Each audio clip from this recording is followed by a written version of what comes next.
It was a Thursday. Ordinary. Quiet. The kind of day where the fridge hums louder than your thoughts. I was cleaning out the junk drawer. You know, batteries that don't work, pens that ran out of ink 3 years ago, spare keys you're too scared to throw away just in case they unlock something you forgot exists. Buried in that mess was a receipt. Not mine. Not hers. Either. At least, not for anything she ever told me about. 2 cocktails. Appetizer sampler. 1 ribeye. 1 vegan lasagna. Date. 2 weeks ago. Location. A restaurant we used to go to every anniversary. My stomach dropped. And then twisted. You know that feeling? When your body knows something before your brain catches up. That receipt said more than 100 conversations ever could. But I didn't say anything. Not that night. Not the next. Instead, I waited. I listened. I watched. And I noticed things I'd been too blind, or too trusting, to see. Like how she stopped laughing at my jokes. Or how she started locking the bathroom door to check work emails. How she stopped wearing perfume, unless she said she was meeting her sister. Then came Sunday. We were in the kitchen, folding towels. The most normal, boring domestic moment you can imagine. And out of nowhere, she said it. I want to live for myself without you. She said it like she was ordering a smoothie. No tremble in her voice. No warning. No, we need to talk. Just, I want to live for myself without you. And you know what I said? I didn't beg. Didn't cry. Didn't even flinch. I said, go ahead. But not in my house. And not on my dime. She blinked. Twice. Like reality had just slapped her across the face. That's not what I meant, she whispered. But it was too late. She meant it when she said it. And I meant it when I replied. Because freedom? It comes with a price. And I was done being the one paying for it. When I told her she could live for herself, but not in my house, and not on my dime, something broke in her expression. Not sadness. Not guilt. It was panic. Like she had just misplayed a game she thought she controlled. She reached for words, but none came. Instead, she just stood there in our kitchen, arms limp at her sides, looking like someone who dropped a glass and watched it shatter in slow motion. She eventually whispered, that's not what I meant, but I didn't care. Because suddenly, everything did make sense. Every disconnected excuse, every, I just need some time to think. Every Friday, she came home smelling like a hotel hallway. It was all one ugly mosaic. And I was the idiot who kept pretending it was abstract art. She didn't cry. She didn't shout. She just left the room and took her phone with her. Again, always the phone. I went upstairs, locked myself in my office, and opened a fresh document. Not to write a message. To write a list. A list of everything I had ignored. Item 1. 2 months ago, she switched her phone background from a picture of us at Lake Crescent to some generic sunset. Item 2. She unfollowed my sister on Instagram and never told me why. Item 3. She suddenly started wearing lingerie, not on nights we were together, but on nights she had drinks with coworkers. The more I wrote, the worse it got.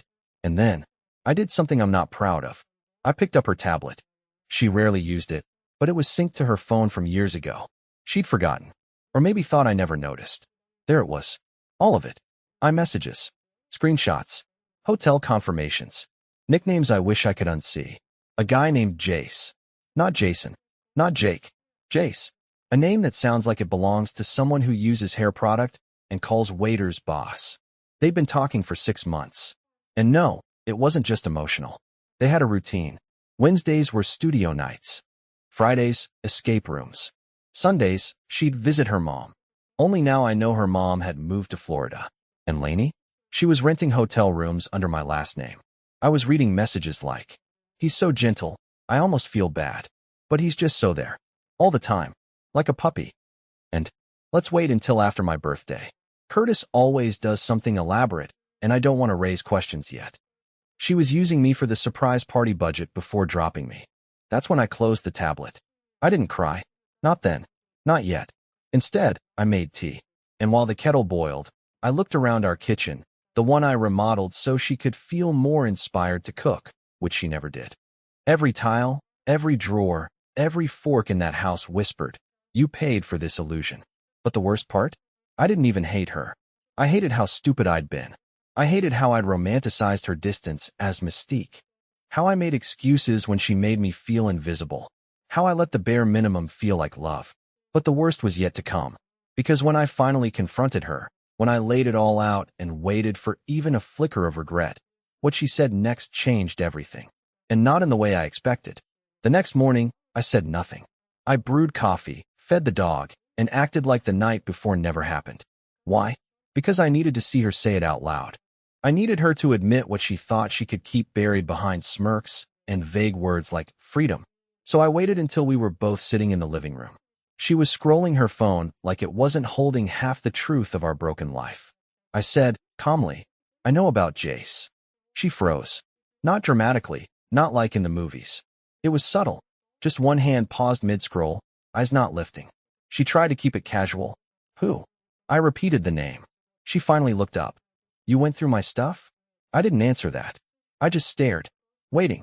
That's when she dropped the line that still makes my jaw clench. You're overreacting. It's not like I love him. Like cheating only counts if you send flowers afterward. Like emotional erosion over 6 months somehow mattered less than a 3-word phrase. She tried to spin it. Told me I'd been too available, that I made her feel watched, that she just needed to feel unattached for a while. Unattached. While still married. Still in my house. Still using my name to check into hotel rooms. I laughed. I actually laughed. She got offended. Curtis, this isn't funny. You're twisting everything.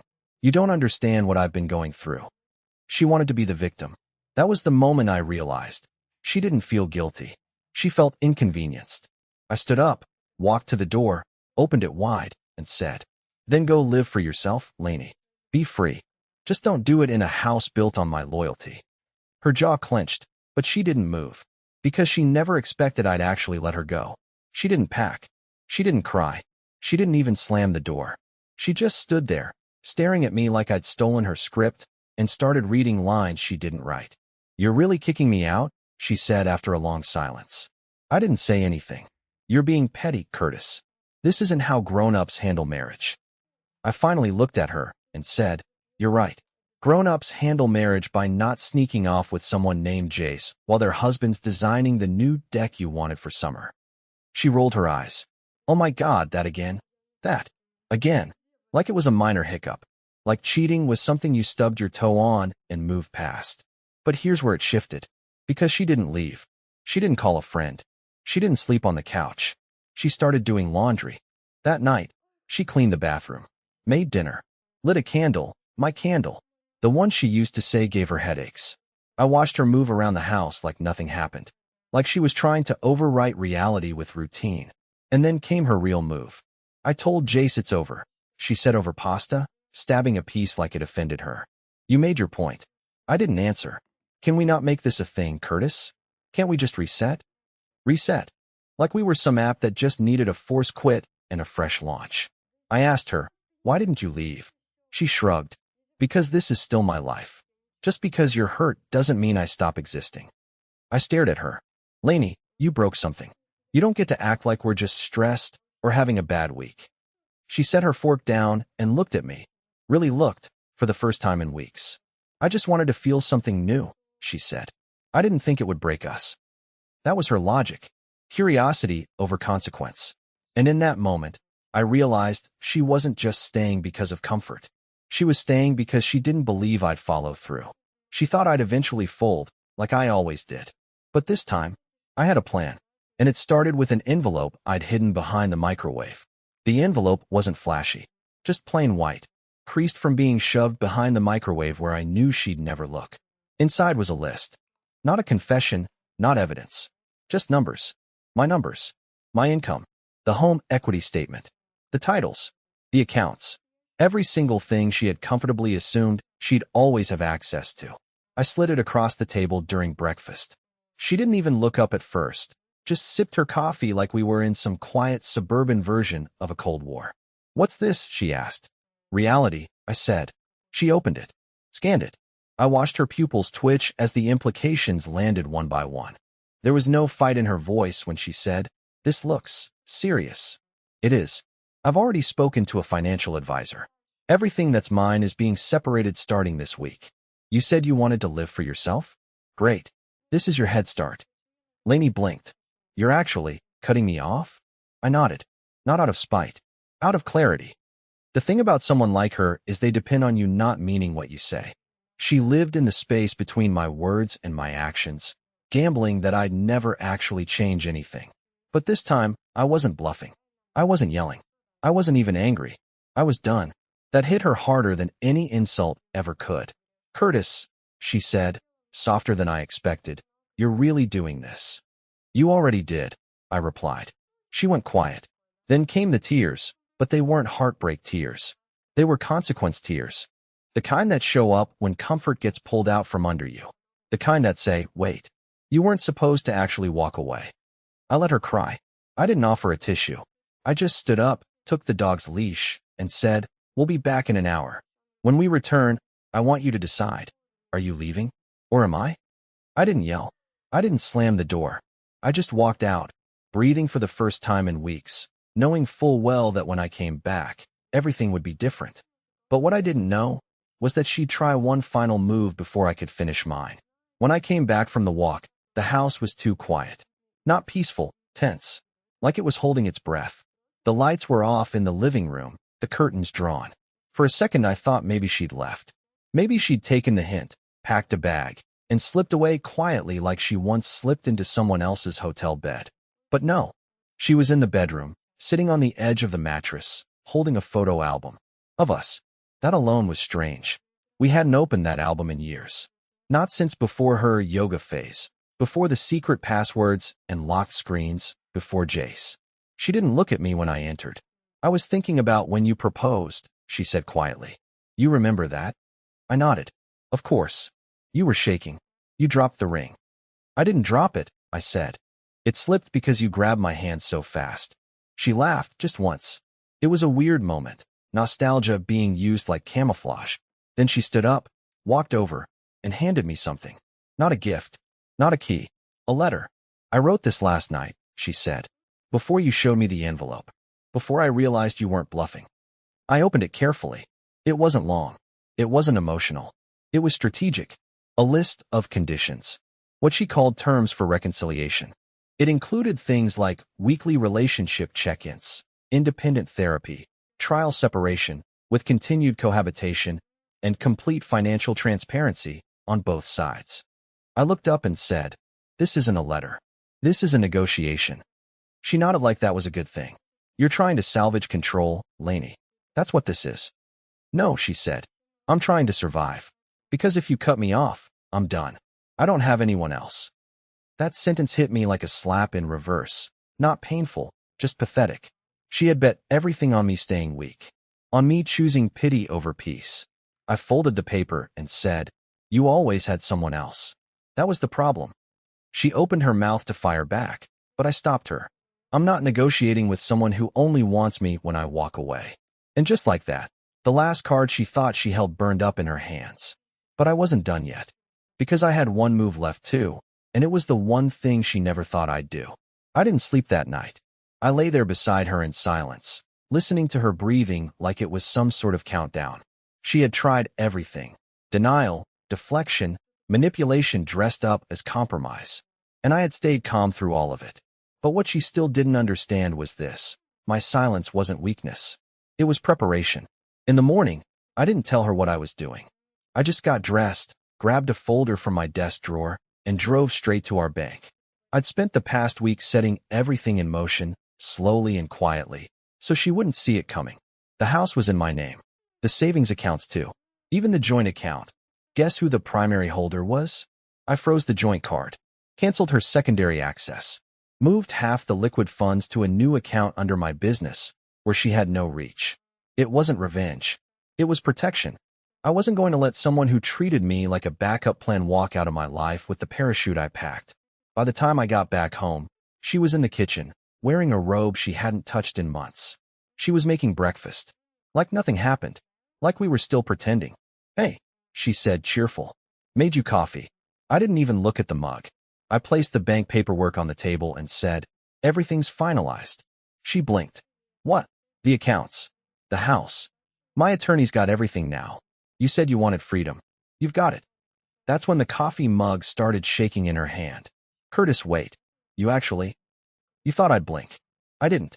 You thought I'd fall apart. I didn't. You thought if you stayed long enough, I'd forget what you did. I didn't."